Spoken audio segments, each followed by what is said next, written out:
Pedro estava sentado na cama, ouvindo atentamente. Naquele dia, as coisas pareciam tomar um rumo diferente. Houve um estranho silêncio na casa, interrompido por um grito agudo da mãe e o som de algo pesado caindo no chão. Com cuidado, Pedro saiu do seu quarto e olhou para a cozinha. Seu pai estava lá, com as pernas bem abertas, olhando para a mãe que estava deitada no chão. Pedro não conseguiu conter o grito. "Ei, filho", disse o pai, virando a cabeça e olhando para Pedro com olhos sangrentos. Pedro saiu correndo. Embarque nessa história emocionante agora. E se você já conhece o nosso canal, e quer nos ajudar a continuar te emocionando com mais vídeos, peço que nos ajude apertando o botão de gostei. Vamos ao vídeo. Pedro era uma pessoa com uma família amorosa. Seus pais o amavam e ele também os amava. Eles costumavam fazer várias atividades juntos, como ir ao cinema, esquiar no inverno e ir à praia no verão. Na praia, eles procuravam conchas na areia e o pai de Pedro o ensinou a nadar. No entanto, um dia a empresa onde o pai de Pedro trabalhava faliu. O homem começou a beber, e sempre que ficava bêbado, criticava o governo, o presidente e as leis. Para ele, todos eram culpados por ele estar desempregado. A mãe de Pedro, cansada das reclamações do marido, lhe pediu que parasse. Quando ela foi dormir, ele a atacou. A mulher pediu ao filho que ficasse em seu quarto, mas mesmo estando lá, o menino continuou ouvindo os gritos e o som de pratos quebrando. Quando o pai finalmente adormeceu, o quarto estava todo bagunçado e com um odor desagradável do álcool. A mãe de Pedro veio para o quarto dele e muitas vezes dormia com ele em sua pequena cama infantil. Às vezes, Pedro via hematomas nos braços e até no rosto da mãe. De manhã, o pai pedia perdão e prometia a Pedro que nunca mais machucaria a mãe. A mãe saía tentando não fazer barulho e o pai, quando acordava, dizia que ia procurar um emprego.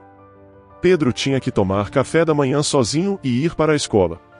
Ele estava na 4ª série, e quando voltava da escola, a sala estava igual todos os dias, e depois de comer, ele começava a fazer as tarefas. Todas as tardes, as coisas voltavam a ficar feias. "Como você está, Pedro?" Seu pai estava gritando ontem, perguntou Ivete, a vizinha que morava na casa ao lado. "Sim, eu ouvi, mas não quero entrar em detalhes", Pedro respondeu, tentando encerrar o assunto desagradável. "E como é que sua mãe não reclama?" A mulher insistiu em saber sobre a vida alheia. "Sinto muito, tenho que ir, senão vou me atrasar, tenho muitas coisas para fazer", disse Pedro, já correndo para a escola. "Vá embora, filho, qualquer coisa fale comigo", disse a vizinha com um suspiro, seguindo com o olhar. Um dia, quando Pedro chegou em casa mais tarde do que de costume, ele encontrou sua mãe na cozinha. Seu pai não estava em casa, o que foi uma fonte de alegria para ele. Pedro sentou-se à mesa e começou a contar à mãe as últimas novidades sobre sua vida escolar. Ele disse que eles estavam melhor sem o pai e que seria melhor se ele nunca voltasse para casa. Sua mãe olhou para ele com reprovação. Ela explicou que o pai estava passando por um momento difícil e que, quando conseguisse um emprego, tudo voltaria a ser como antes. Mas então, o pai chegou em casa, tirou as botas e a jaqueta fazendo muito barulho. Algo caiu no chão e ele começou a gritar, irritado. A mãe pareceu encolher quando saiu da cozinha para ver o que estava acontecendo. Em voz baixa, ela disse a Pedro para ir para o seu quarto. Pedro estava sentado na cama, ouvindo atentamente. Naquele dia, as coisas pareciam tomar um rumo diferente. Houve um estranho silêncio na casa, interrompido por um grito agudo da mãe e o som de algo pesado caindo no chão. Com cuidado, Pedro saiu do seu quarto e olhou para a cozinha. Seu pai estava lá, com as pernas bem abertas, olhando para a mãe que estava deitada no chão. Pedro não conseguiu conter o grito. "Ei, filho", disse o pai, virando a cabeça e olhando para Pedro com olhos sangrentos. Pedro saiu correndo e apertou o botão da casa da vizinha, Ivete. Seu corpo tremia todo. Ivete não conseguia entender o que estava acontecendo, mas chamou a polícia e uma ambulância. Ambos os serviços chegaram quase ao mesmo tempo. Os agentes levaram o pai de Pedro para a delegacia e os médicos levaram a mãe para o hospital. Pedro passou a noite na casa de Ivete. Na manhã seguinte, eles foram juntos ao hospital. A mãe de Pedro estava sozinha em uma sala, emaranhada em tubos, dormindo profundamente. Ela nem acordou quando Pedro pegou sua mão. O médico levou Ivete para o corredor e Pedro ficou com a mãe, tentando acordá-la repetidamente. Após um tempo, vendo que Ivete não voltava, Pedro saiu para procurar uma das portas que levavam ao corredor. A porta estava entreaberta e Pedro ouviu o médico dizer a alguém que a mãe estava em coma e que era muito improvável que acordasse, mas que não havia necessidade de perder a esperança. Pedro, assustado, fugiu do hospital. Ivete o encontrou em um banco no território do hospital. Ele não parou de chorar durante todo o caminho para casa.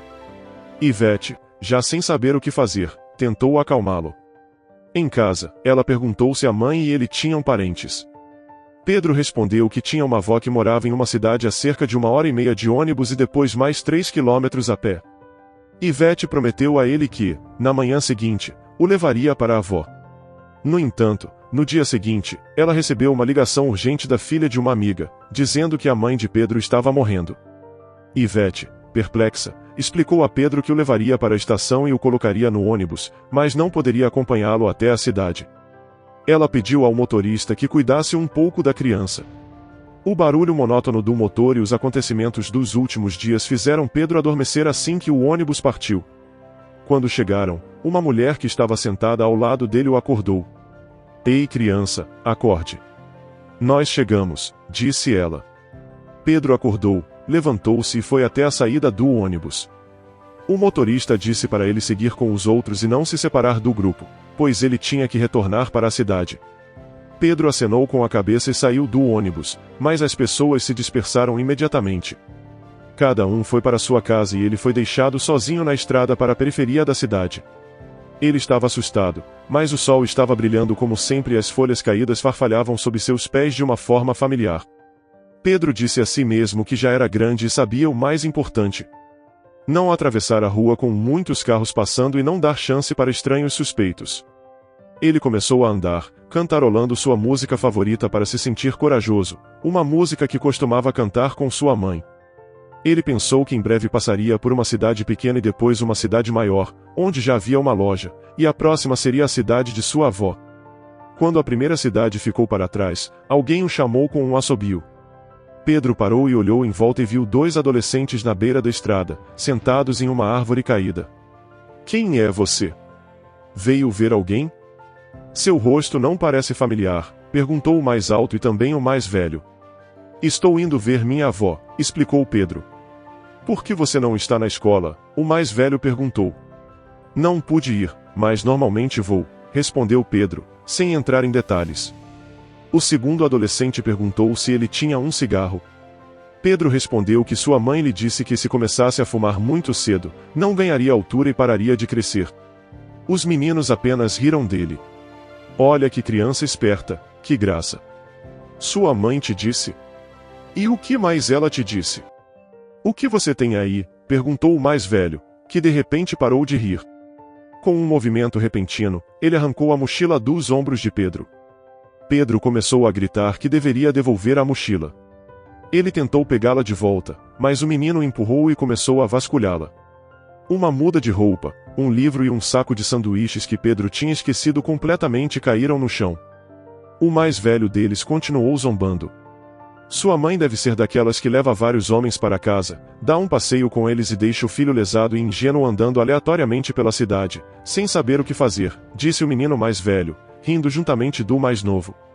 Pedro se lançou sobre eles, mas as forças eram desiguais. O mais velho empurrou Pedro e ele caiu, batendo dolorosamente no chão. Por causa dos arbustos e das árvores ainda cobertas por uma folhagem espessa, ninguém podia vê-lo de suas casas, ninguém iria ajudá-lo. Pedro tentou se levantar, mas o menino mais velho deixou cair sua mochila vazia, pela qual ele tinha perdido todo o interesse, e bateu nele novamente, o deixando imobilizado no chão.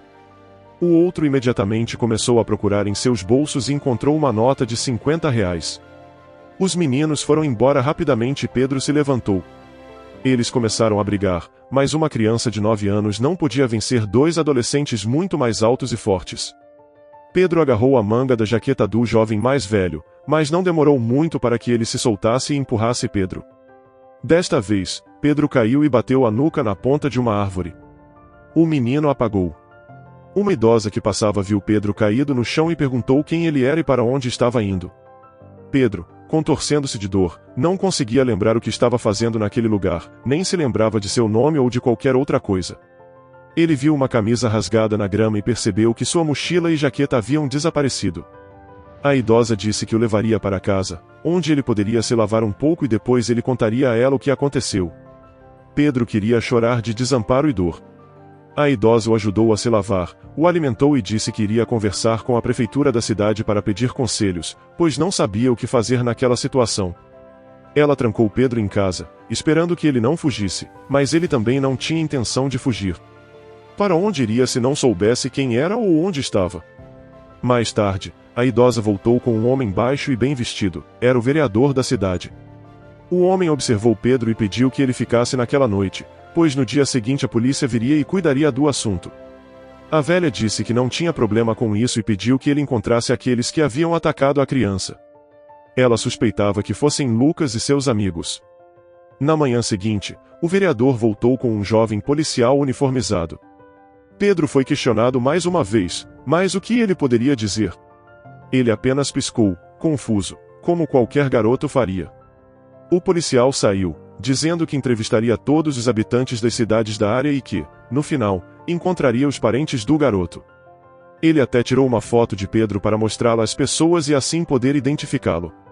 Na imagem, Pedro não parecia o mesmo, seu rosto estava inchado por causa dos hematomas e ele tinha um hematoma sob o olho. Sua avó tinha ido embora da cidade naquela manhã e não poderia ver a foto, mas mesmo que tivesse visto, não teria reconhecido seu neto. A polícia teve que levar a criança para a delegacia, que ficava em outro município, e de lá foi direto para um centro de cuidados temporários para menores.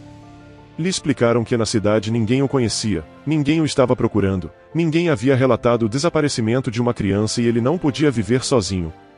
A única opção era levá-lo para um orfanato. Mas se seus pais estivessem procurando por ele, mais cedo ou mais tarde eles entrariam em contato com eles e poderiam devolvê-lo. No orfanato, as crianças imediatamente perceberam que ele não se lembrava de nada e começaram a zombar dele. As noites foram os piores momentos. Jogaram um cobertor em sua cabeça e o espancaram. Pedro praticamente parou de dormir, esperando o próximo espancamento e depois passou a atacar primeiro. Depois de um tempo, claro, os professores começaram a punir Gabriel, que na verdade era Pedro, porém, ninguém sabia o seu nome, nem ele mesmo se lembrava. As outras crianças disseram que ele estava doente. Os diretores e assistentes já estavam convencidos de que ele era uma criança complicada. No entanto, ele era um bom aluno, o que lhes parecia um pouco ilógico, pois ele não se lembrava de nada sobre si, mas conhecia o programa escolar que correspondia à sua idade. Lhe deram o nome de Gabriel devido a uma música que o menino cantava frequentemente, o nome do cantor da música era Gabriel. Ele percebeu que este não era o seu nome verdadeiro, mas entendeu que as pessoas queriam chamá-lo por algum nome. Assim se passaram os meses até o Natal. Uma instituição de caridade se aproximou do orfanato para dar presentes às crianças. Os professores guardaram as roupas e os brinquedos e só deram um punhado de chocolates para cada um dos alunos. Gabriel foi para debaixo das escadas e comeu todos os chocolates, os colocando inteiros na boca para que ninguém tivesse tempo de tirá-los dele. Então, ele sentiu vontade de vomitar. Um dos professores o encontrou e o repreendeu, lhe dizendo que estava muito perto do início do show, onde ele participaria com uma música que envergonharia a todos. Então, levaram-no para a sala de jantar e deram-lhe um chá forte para que ele se sentisse melhor. O professor de música já tinha descoberto há muito tempo que a criança tinha talento musical. Ao preparar o programa do concerto, mencionou várias músicas para ele escolher uma, mas o menino se recusou completamente a cantar algo diferente da sua música favorita. O diretor decidiu apoiá-lo, dizendo que era verdade, ele cantava com muita emoção e sempre lutava contra as lágrimas. Então, para o diretor, os convidados certamente também gostariam muito e talvez oferecessem mais dinheiro para ele fazer algumas reformas aqui e ali. Tudo no orfanato foi decorado com guirlandas e flocos de neve, e no próprio palco do salão de montagem havia uma árvore de Natal. Outra árvore maior podia ser vista no salão e todas as crianças estavam vestidas para a festa. Eles lembraram das regras de comportamento a todos os convidados. Sentaram-se nas primeiras filas da sala para apresentações de todos os tipos. As crianças fizeram teatro, leram poesia, dançaram e cantaram até chegar a vez de Gabriel. Ele era uma criança tímida e até tinha vontade de se esconder ou fugir. Foi sua primeira vez no palco, na frente de uma sala cheia de espectadores. Então, ele cantou com uma voz que não lhe obedeceu completamente e havia momentos que você não conseguia ouvir bem, mas a música era triste e melódica. Enquanto cantava a primeira estrofe, sua voz tornou-se cada vez mais sonora e para o último refrão, os professores e convidados já estavam secando as lágrimas. Assim que ele terminou de cantar, houve uma avalanche de aplausos. Até que, de repente, o diretor entrou na sala acompanhado de uma mulher. Uma mulher que não tirava os olhos de Gabriel. Pedro gritou e sua voz ecoou pela sala enquanto ela corria pelo corredor em direção ao palco. O público permaneceu em silêncio por um instante. A mulher explicou ao diretor que seu marido a havia espancado e a deixado em coma por alguns dias. Sua vizinha havia mandado seu filho, Pedro, para a cidade onde morava sua avó, mas aparentemente o menino não conseguiu chegar lá. Pedro contou a ele como havia perdido a esperança ao ouvir o médico dizer a Ivete que sua mãe não iria durar até o dia seguinte. Sua mãe respondeu que o médico não estava falando com Ivete sobre ela, mas sim de outra paciente. Aparentemente, o médico responsável confundiu os nomes, que eram muito parecidos. Depois disso, sua mãe disse a ele que eles iriam para a casa de sua avó, que estava esperando por eles e estava muito preocupada. Eles começariam a decorar a árvore de Natal. Pedro lembrava mais e mais coisas. Ele também se lembrou de seus agressores e pensou que mais cedo ou mais tarde se vingaria deles por tê-lo feito viver alguns meses horríveis no orfanato sem a mãe, com um nome que não era dele, suportando espancamentos e insultos. Ele passaria uma temporada com sua avó durante as férias de verão. E quando sua mãe não estivesse por perto, ele iria procurá-los e se vingaria.